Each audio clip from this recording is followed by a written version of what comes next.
Assalamualaikum warahmatullahi wabarakatuh.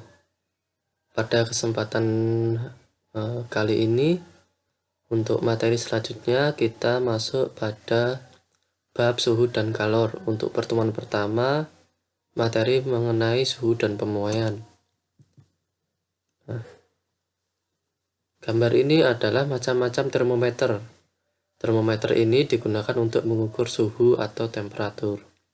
Nah, coba perhatikan gambar yang ini. Gambar ini menunjukkan rel yang berkelok-kelok. Padahal sebelumnya ini dipasang secara dalam lintasan yang lurus. Tapi karena pengaruh lingkungan, dalam hal ini temperatur atau suhu, dia menjadi berkelok. Mengapa bisa terjadi hal yang seperti ini? Mari kita pelajari. Nah, kita bahas mengenai suhu.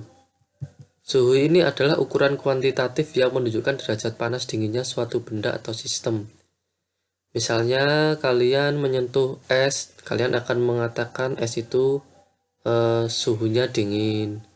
Kemudian menikmati secangkir kopi hangat, kemudian kalian memegangnya, menyentuhnya, kalian akan mengatakan bahwa kopi itu hangat. Nah, itu disebut dengan suhu.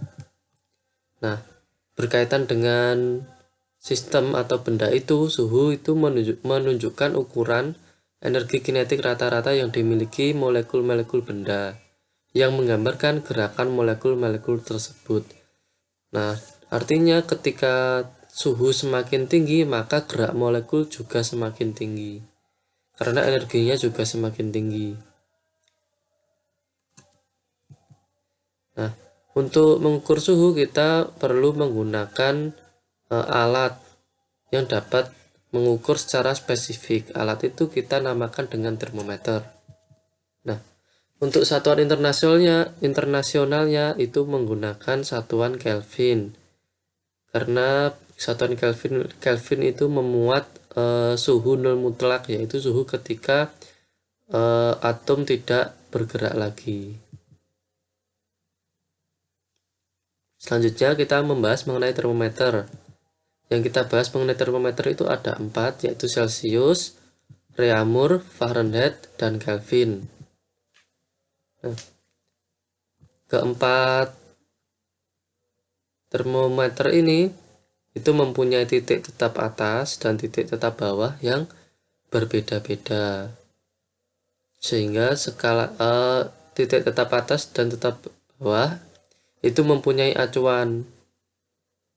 Acuannya yaitu titik didih air untuk titik tetap atas dan titik beku air untuk titik tetap bawah. Nah, kemudian dari titik tetap bawah dan titik tetap atas itu mempunyai skala. Untuk keempat termometer ini mempunyai skala yang berbeda.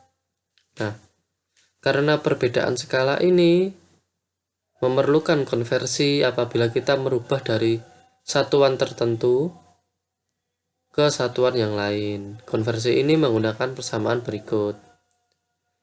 Ini suhu yang terukur di suatu termometer dikurangi titik bawahnya dibagi dengan titik atas dikurangi titik bawah.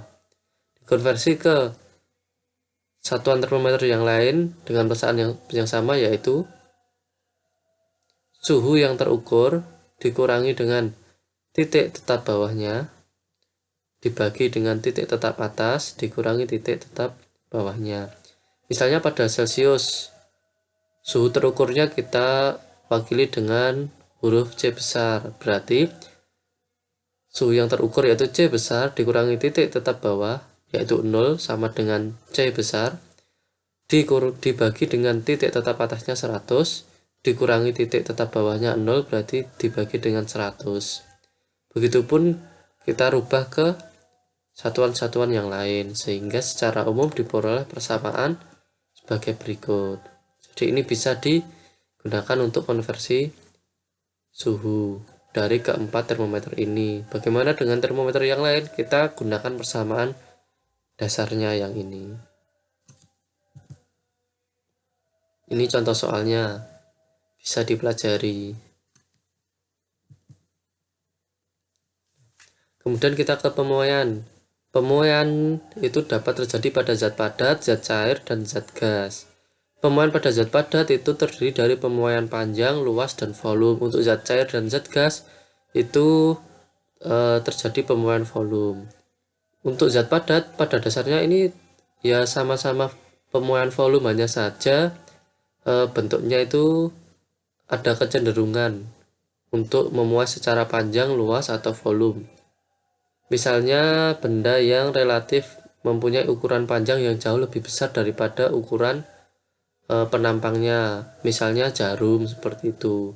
Jadi kita dapat memperhatikan muai panjangnya saja. Atau rel kereta tadi, dia kan sangat panjang, sehingga kita memperhatikan muai panjangnya saja, seperti itu. Pemuaian pada zat padat, yang pertama muai panjang. Pemuaiannya yaitu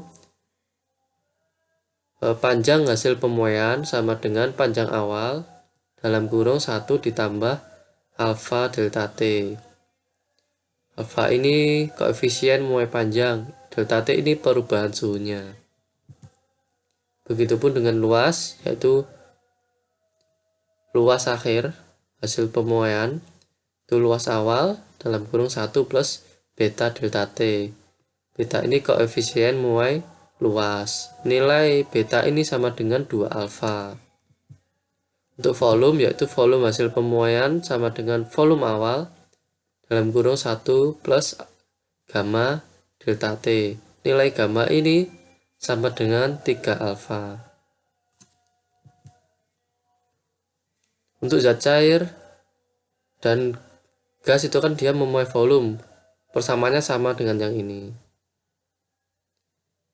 Untuk pemuaian pada zat gas nanti lebih mendalam akan dibahas pada materi gas ideal.